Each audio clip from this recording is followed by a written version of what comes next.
மக்களே அனைவருக்கும் வணக்கம். நாம் இன்றைக்கி இந்த வீடியோவில் என்ன பார்க்க போகிறோம்னா H1B விசாவை பற்றி தான் பார்க்க போகிறோம். H1B விசான்றது அமெரிக்காவில் மேஜராக வெளிநாட்டுலேருந்து வர இன்ஜினியர்ஸ் ஸ்கில்டு லேபர்ஸ்க்கு கொடுக்குற ஒரு விசா. இதோடைய ஸ்பெசிஃபிகேஷன் பார்த்தீங்கன்னா ஃபஸ்ட்டு வந்து 3 இயர்ஸ் கொடுப்பாங்க, நெக்ஸ்ட் அதை ஃபாலோட் பை ஒரு 3 இயர்ஸ் கொடுப்பாங்க. ஸோ இந்த விசாவில் இருக்க மேஜர் பிரச்சனை என்னென்னா, இந்த மாதிரி விசா வாங்கிட்டு போகிறவங்க அதுக்கப்புறம் 6 இயர் இருந்துட்டு திருப்பி ஒரு 3 வருஷம் அப்ளை பண்ணிவிட்டு பர்மனெண்ட்டாக வந்து க்ரீன் கார்டு அப்ளை பண்ணி அந்த கண்ட்ரிலே செட்டில் ஆகிடுறாங்க.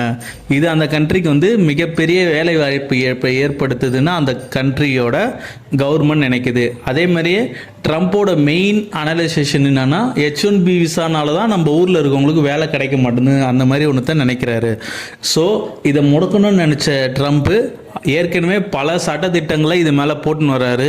அதாவது சோஷியல் மீடியாவில் அவர் மேலே யாருமே எந்தவித கிரிட்டிசைஸும் ஆன்லைனில் பண்ணியிருக்கக்கூடாது, அமெரிக்க கவர்மெண்ட் எதிராக யார் எதுவும் பேசியிருக்கக்கூடாது, இந்த மாதிரி ஆல்ரெடி நிறைய ரெகுலேஷனை போட்டுனே வராங்க. அதில் ஒரு பகுதியாக இப்போ என்ன பண்ணியிருக்காங்கன்னா, அதோட ஃபீயை வந்து ஏற்றிருக்காங்க. அதாவது ஃபீஸை வந்து வழக்கமாக வந்து ஒரு 10% 20% ஏற்றுவாங்க. ஆனால் இதில் வந்து நம்ப முடியாத அளவு ஏற்றிருக்காங்க.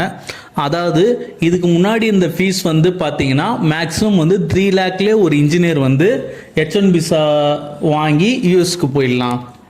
பட் இப்போ இருக்க அவர் போட்டிருக்கிறது வந்து மிகப்பெரிய தொகை.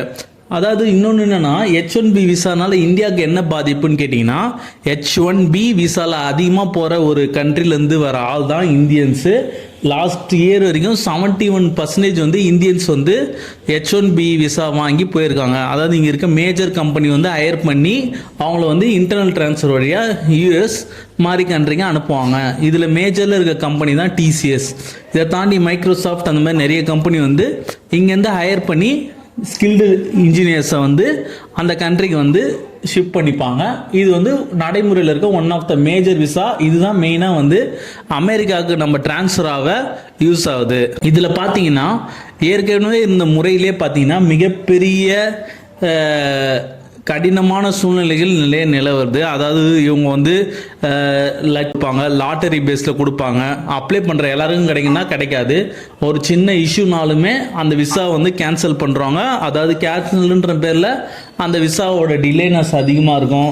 நிறைய பேருக்கு அப்ளை பண்ணுற எல்லாருக்குமே கிடைக்குமானா கண்டிப்பாக கிடைக்காது. அவங்க ஒரு குறிப்பிட்ட தொகையை வந்து அவங்க சம்பளமாக இங்கே பெறணும், ஏன் அங்கே போகிறாங்கன்ற மெயின் ரீசன் சொல்லணும்.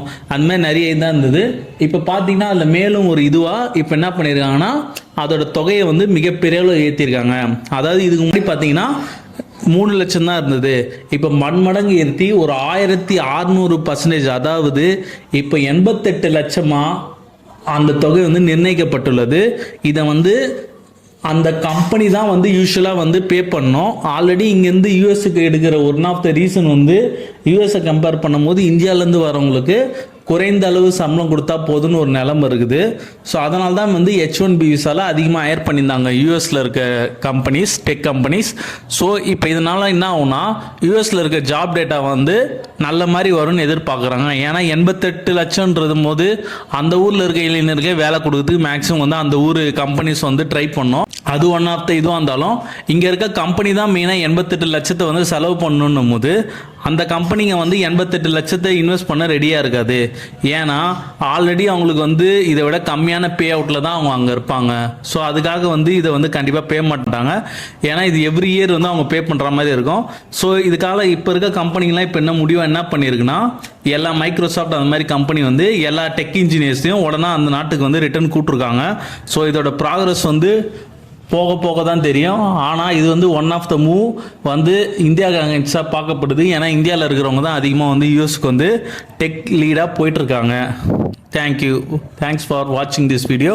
உங்களுக்கு இந்த வீடியோ பிடிச்சிங்கன்னா கண்டிப்பாக லைக் பண்ணுங்கள், சப்ஸ்கிரைப் பண்ணுங்கள், எதனா இருந்தால் கமெண்டில் சொல்லுங்கள். தேங்க்யூ.